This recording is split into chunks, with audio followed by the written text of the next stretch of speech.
Hello, podcast listeners. You are now listening to the Coffee, Health, and Science podcast. I'm your host, Jordan River, and I want to thank you for tuning in today. Before we get started, I urge you to share the Coffee, Health, and Science podcast. Spread the show. Tell a coffee lover it's how we grow. Make sure you're subscribed. Give us a good rating and review. I appreciate it, folks. Today we have show favorite Dr. Coffee back on the line. Hey, Dr. Coffee, how's it going?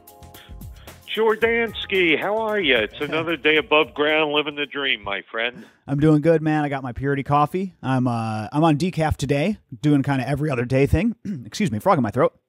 And yeah, man, as you say, another day above ground with Purity coffee. Cannot complain. Today's topic, today's episode, a little bit different. What are we talking about today, Dr. Coffee? Something that has not really come up on the show.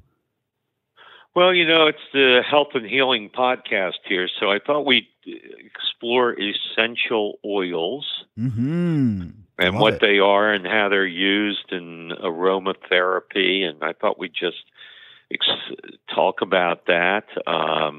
Absolutely. Your listeners should probably get pencil and paper so they can write down some things, and we'll make this a fun podcast.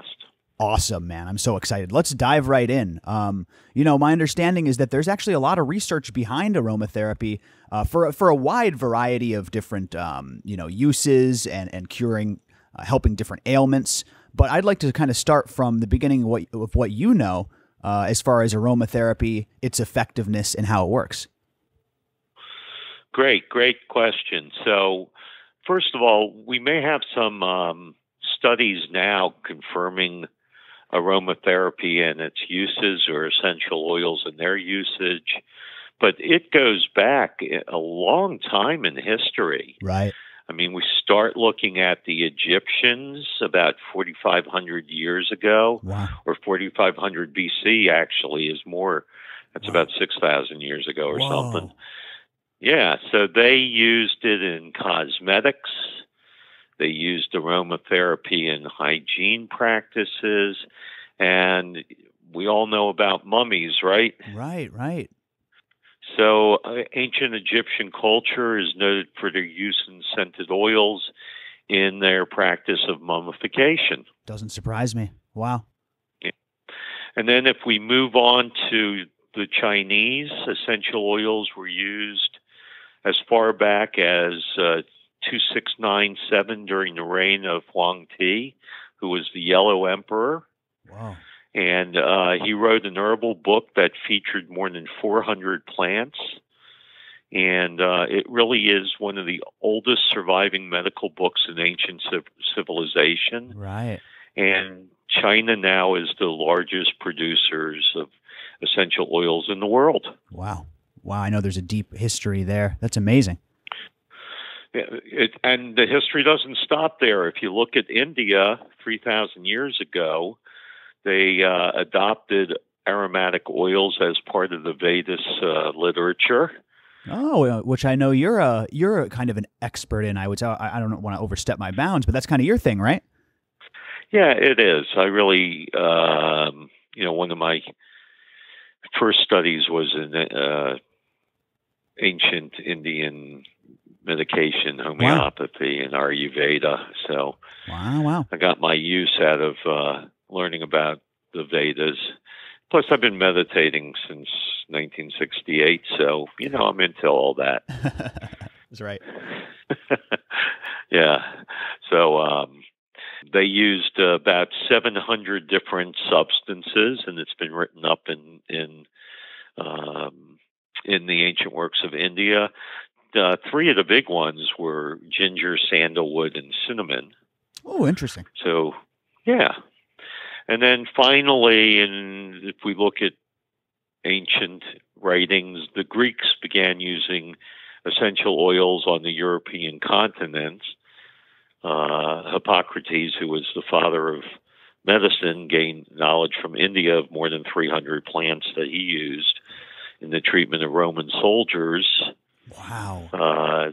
During the plague in Athens, the Greeks used oils like lavender. We're going to discuss a little bit today, and they used it in cooking and in bathing. Wow. So from the East, I mean, so many different pieces of culture, pieces of medicine, and just all that knowledge really did, a lot of it came east to west. I didn't know that essential oils were the same and that they were introduced to the Greeks in the time of Hippocrates. That's incredible. Yeah, so it really is incredible. And they wound up in Europe on France's doorstep. And then a French chemist, René Maurice, got to Fossey, if you can pronounce that last name. he came up with the term aromatherapy, with that great French accent, aromatherapy, or whatever it is. I love it. Damn. So he really changed medical practice in France by incorporating a whole bunch of significant parts of aromatherapy, plants and stems and all sorts of things. Wow. So, and the French are so deeply attuned with the sense of smell. That's where so many perfumes are the best perfumes come from. So it's interesting that aromatherapy, and not surprising that it took hold there so strong as well and was in fact coined there. That's incredible, man. I had no idea this was going to be a history exploration. You know I love history. Yes, I know you love history, but I don't understand how you can say the best perfumes come from there. I mean, Old Spice comes from America. I'm just repeating what I've heard, Steve. And because of that, America, the current market value of essential oils in the United States is $3.5 billion. Jeez. Yeah, I know this stuff is expensive too. You go to buy a bottle online and you're paying $50 or $60 for a few milliliters sometimes. Jeez. Yep. Wow. So, okay, that's a great kind of overview, a setup how we got here. Well, what about you from a doctor's perspective? Well, how do these things work? Are they effective? What's your overall medical opinion of them? Right. So I think there are great benefits from aromatherapy and essential oil usage. We use it with all sorts of conditions. And what's really nice about aromatherapy is that the negatives are very, very small and right. The positives are very, very big. Sure. And so there are at certain times that people should not use aromatherapy, but for the most time, we can use aromatherapy with good results. And an example I always give is migraine headaches and lavender. So, we find that lavender is safe for just about everybody. And if somebody experiences migraines, lavender does a great job of working with migraines. Wow. We also find that their essential oils to improve brain function works really nicely with very little in the way of bad results in people who should not use it. And for that, we'll use things like rosemary, which is excellent to help manage dementia. Peppermint, which can improve concentration, memory, and alertness. Basil, which my daughter loves cooking with. It's an ancient plant. It's been around forever and a day, and basil can help calm and de-stress you when you're feeling overwhelmed, helping reduce anxiety, nervousness, and fatigue. And basil gives you a good energy boost when you need it most. Lavender is good for helping sleep. As I said, it helps with headaches. It helps with mental stress and fatigue. Grapefruit is an essential oil that's used for increased creativity. Whoa. Lemon, essential oil lemon, stimulates the central nervous system, leading to increased attention span, greater focus. I didn't even know there were these lemon essential oil. I don't know if I've ever even seen that. That's really cool. Yeah. You can make an essential oil about something as common as lemon and something as uncommon as ylang-ylang, which has been shown to be a great antidepressant. Whoa. It improves mental processing and memory, and it's very calming and leads to an improved mood. So there you have a off the top cuff list of ones that can help with brain. So before we kind of continue the exploration, you say there are very few drawbacks. Generally, if you're not allergic to one of these compounds, if you're not allergic to basil or lemons, and you try this, nothing can really go wrong. It's pretty benign if applied properly, right? Correct. You know, we always have to worry about a woman who's pregnant. Sure. Using anything abnormal. We have to worry about certain people with allergies. We have to worry about people with asthma using the wrong essential oil and creating an asthma attack. But for the most part, they are benign and safe when it comes to bad reactions, and they are wonderful and helpful when it comes to using it in medicinal purposes. 100%. And I have a theory that the way that we've kind of constructed our current society and the way we stay indoors and filter our air and all of this, I think we're deprived of a lot of natural compounds that we would have otherwise gotten in nature. These essential oils are loaded with plant phenols and terpene alcohols and all of these natural medicinal compounds, much like coffee, by the way. Coffee is loaded with, all of these plant acids and all of these phenols again. And one of the reasons it's so good for you. But my kind of theory is, if you spend time in a pine forest, you're inhaling the same exact compound that's in your, the alpha-pinene, the same exact compound given off by the trees that's in your aromatherapy. We don't do that anymore. We used to do that all day long. I think that one of the reasons why we have the depression issues and the energy issues and why sometimes something like inhaling aromatherapy products can help that is because we've been kind of cut off from our natural habitat. That's my kooky layman's theory. What do you think of that, Dr. Coffey? Well, I think it's right on, and I think that the easiest way to think about it is we all know that if you go to the beach and you're sitting there with the salt air coming in and the smell and the noise of the seagulls and all the... There it goes. It's almost like I can hear it now. I can hear the relaxing music now. No, I know what you mean. It's a healing experience. It is. And when you say go into the mountains and you have the pine trees, etc. So both of those are a window into essential oils. Instead of it being an oil, you have the salt air. Right. But it's still aromatherapy. It's still using the antioxidant conditioning of aromas to heal you. Jeez. Wow, man. Really wild stuff. Okay, well, before we close our exploration here, what about a coffee essential oil, right? I've had some coffee-flavored candles made with coffee extract.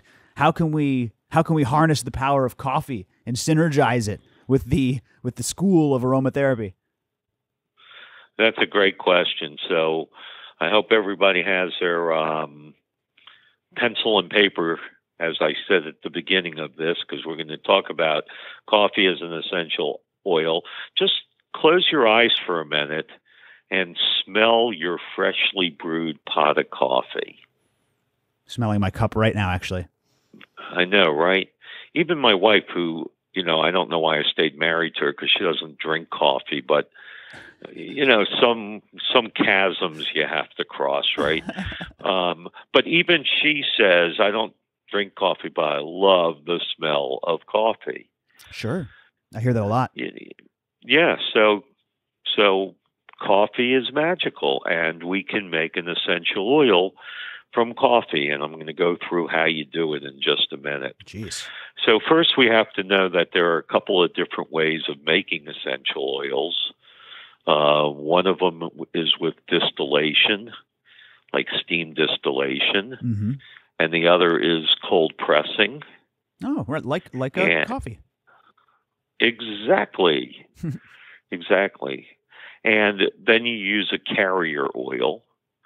So carrier oils are almond oil, avocado, argan, jojoba, olive oil, coconut oil, and grapeseed oil. And just for the first time listeners, that's, these oils are very, very powerful. So would you say those carrier oils, they're literally meant to carry, almost dilute out that powerful compound so that it's in a usable form and not too strong? Is that an accurate assessment? That's an accurate assessment. But the other thing is that each of the carrier oils have their own principles. Ooh. For example, coconut oil is antibacterial, antifungal, and cleansing. Sure. Grape oil is used for drying out pimples or preventing oily skin, or using the linoleic acid in it for its anti-inflammatory and healing properties. Jojoba mimics the natural oils in the body. It's great for sensitive skin. That's the one we would use if somebody has a lot of skin sensitivity. Wow. Which others did I say? Argan oil is really intense because it's got 80 fatty acids in it, and it really promotes the elasticity and health of the skin, and it helps with fine lines and wrinkles. And the list goes on. Each of the oils have their own their own set of what they're worth. And I have a big surprise for everybody that's a listener of yours, Jordansky. Oh, man. I have a nice book that I wrote on essential oils. Wonderful. It's about 50 pages long, and as you know, I've always been a fool on this show and given your readers or your listeners everything for free. So anybody that would like an ebook copy of the Essential Oil Complete Handbook, I will be glad to send it to them. That is wonderful, and we love it, man. We love you interacting with the listeners and giving out these ebooks. Email doc@level1diagnostics.com. That's doc@level1diagnostics.com. Go get that essential oil ebook. Let us know how you liked it. Thank you, Dr. Coffey. That is incredible. Yeah, that makes sense, though, about the carrier oils having different properties themselves and maybe choosing that based on the application. Man, the aromatherapy kind of seems like a whole school of medicine. I guess maybe this is it is. I guess this is maybe a good wrapping up thought. Would your peers, like even the doctors who aren't into the Ayurvedic stuff, like, is aromatherapy pretty widely accepted in 2021? I think it's widely tolerated. I think if somebody came into their COMD, their common ordinary medical doctor, and said, I have headaches and I found that using a little bit of lavender oil really helps them, or I get muscle tension and I use a little bit of lavender or ylang-ylang oil to help with the muscle tension. It's kind of the same as telling your doctor you're using Bengay or one of those things. They sort of nod their head and say, sure, okay. So accepted, but maybe not right, and but not as not recognized as much as it could be as a powerful tool for some people, I'm sure. Interesting Absolutely. stuff. Which is why we're actually kicking around the idea of doing a course on essential oils, a couple of 1-hour sessions on teaching all the basics of essential oils. But before we go, I would like to go into how to make coffee essential oil. Oh, of course. The actual creation process. How could I forget? We can do this at home? You can do it at home. All right, hit me. So in order to do it at home, you need 6 ounces of coffee beans, either roasted or green. Mm-hmm. There are 2 types of coffee bean, Robusta and Arabica. And whichever one you use will give you a similar benefit when it comes to making an essential oil. And so you take your 6 ounces of coffee beans, either roasted or green, and you need 6 cups of extra virgin olive oil. Mm-hmm. So I don't know what extra virgin means. I guess it means they must have gone through sainthood or something, but extra virgin. Okay. You're going to add the coffee beans to a slow cooker or a crock pot. Okay. And then you cover the beans with the oil. You stir the mixture so that the coffee beans are coated with the oil, and turn on the crock pot to low heat for roasted and medium heat for unroasted. Ooh, okay, okay. Slow cook them covered in the oil. For how long? So you're going to cook them for 8 to 10 hours. Man, interesting. What happens to them? During the time that you're awake, you should stir them maybe every hour or so that they don't burn. Mm-hmm. But if you're at low, they're not going to burn anyway. If you're at medium for green coffee, then they're probably not going to burn. If you turn it up to high, then they probably will burn. Mm-hmm. Take a mason jar. You know what a mason jar is? Oh, yeah, absolutely. Maybe you can explain it to your listeners. It's the classic, hipsters drink water out of. They serve you water out of them in a hipster restaurant. It's a classic glass jar with the twist-on cap, a metal twist-on cap so you can seal it. Okay, so you're going to use that for storing your essential oil, and you're going to need a piece of cheesecloth at the mouth of the jar. Sure. So either that or a tea strainer, because what you're going to want to do is catch the impurities, whatever coffee beans are left. So you scoop the coffee beans after about 6 to 10 hours is the range. You scoop the coffee beans out of the crock pot and put it in the tea strainer or on the cheesecloth. Mm-hmm. And with the back of a spoon, you push down on it, kind of squeezing out the oil. Mm-hmm. And then scoop up the beans and discard them. And whatever's in the jar is your essential coffee oil. Voila. Exactly. Jeez. Store it in a cool, dark place until you're ready to use it. Make sure and label it coffee. Some people may have a side effect of skin irritation from coffee. Most people don't. Mm-hmm. But if you find that you do have a reaction, stop using it.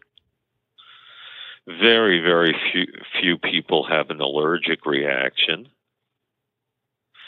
It should not be used for pregnant women.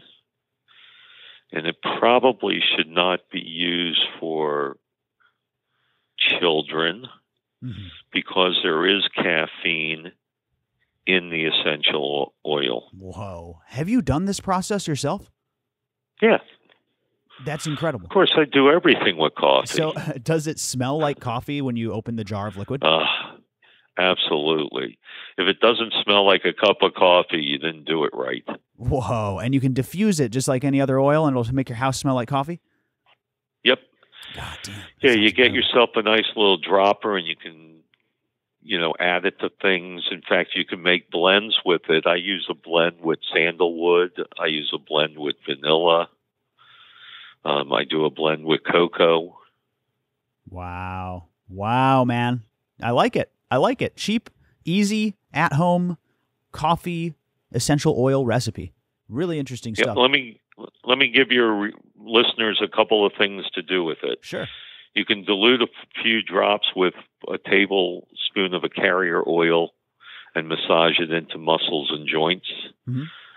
If you have spasms anywhere, you can rub a drop on your palms and rub them together, get it into your hands real well, and then cover your nose and mouth and inhale deeply, and you get that wonderful smell of coffee, which is very good for the lungs. You can add a few drops to a tablespoon of Castile soap to put it in the bath water, and you have a nice coffee essential oil bath going on. You can add it to your shampoo or conditioner, and it can help with hair growth because caffeine has a bit of an ability to stimulate hair cells.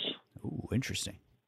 Yeah, so there's a couple things you can do with it. I got to start that, man. I'm starting to see it thin out here. I'm on the other side of 30. Got to get that coffee up in my hair. You know what I'm talking about. Not me. All my hair decided to go south for the winter. Oh, God. Oh, man, you slay me, Dr. Coffee. This was an incredible episode, man. I'm not going to lie. I didn't know it was going to be this enlightening. Aromatherapy really is an incredible thing that people can learn. It's neat because you can get your PhD in aromatherapy, which means you're learning all about herbs. You're learning all about the uses of herbs. And then you're also learning about the aromatic compounds. So you make up your essential oils and you give them out to people who have problems in their life, and it helps them. It's really wonderfully fulfilling. And as I said, I have a book called The Complete Handbook of Essential Oils. I'll be glad to send to any of your listeners. Incredible. And if anybody really would like to explore starting a once-a-week, hour-long course on essential oils, I'd be glad to consider a Zoom call for this. So, wow, I like that, man. Very, very interesting. We'll probably do more on this in the future. Once again, Dr. Coffee, we appreciate you so much. Thank you for your wonderful content today. Thank you. Have a great day. Everybody listening, thank you. We'll see you next time on the Coffee, Health, and Science podcast. Bye-bye, everybody.